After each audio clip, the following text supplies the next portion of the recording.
एकता अग्रवाल के पास चलता हूं सीधे जयपुर में। सप्रा जी हंसी कंट्रोल कर लीजिए, सप्रा जी हंसी कंट्रोल कर लीजिए। एकता अग्रवाल के पास चल रहा हूं जयपुर में। एकता बताइए क्या कहेंगे राहुल गांधी की समझ पर? देखिए, पहले तो मैं राहुल गांधी जी आपसे कहना चाहूंगी कि जब जब आपके मुखार बिंद से शब्दों की वर्षा होती है तो आपकी पार्टी का बंटाधार होना निश्चित ही है। लेकिन मुझे या भारत देश की किसी भी जनता को यह फर्क नहीं पड़ता कि आप अपने पार्टी का बंटाधार करें या द्वार करें, या आपकी इच्छा पर निर्भर करता है। परंतु भारत देश या भारत देश का कोई भी नागरिक ये कतई बर्दाश्त नहीं करेगा, क्योंकि हमारा भारत देश एक अखंड भारत देश है।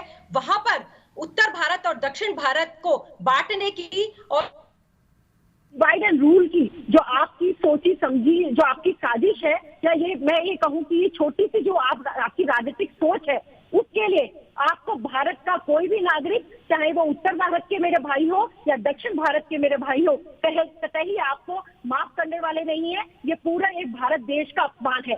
मैं आपसे ही कहना चाहूंगी कि आप शायद भूल रहे हैं, उत्तर भारत भी, अमेठी भी उसी उत्तर भारत का हिस्सा है जहां से आप और आपका परिवार वर्षों से चुनाव जीतकर आते रहे हैं।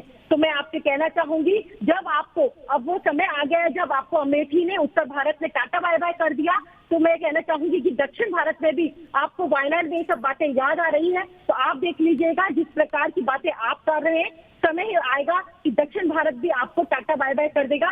मुझे बहुत ही शर्म आती है कि हमारा भारत देश एक लोकतांत्रिक भारत देश है, वहां पर आप एक राजनीतिक पार्टी का प्रतिनिधित्व करते हैं और इस प्रकार की सोच रखते हैं। इसके लिए भारत देश का कोई भी नागरिक आपको माफ करने वाला ही नहीं है। और यहाँ तक कि मैं कहना चाहूंगी कि आप भारत में रहते हुए पाकिस्तान के एजेंट के रूप में काम कर रहे हैं और भारत देश को बार बार बांटने का वक्तव्य देते हैं और काम करते हैं, जिसके लिए भारत की कोई भी जनता। शुक्रिया एकता जी, शुक्रिया एकता जी। बड़े कठोर शब्दों में एकता जी ने अपनी बात कही है।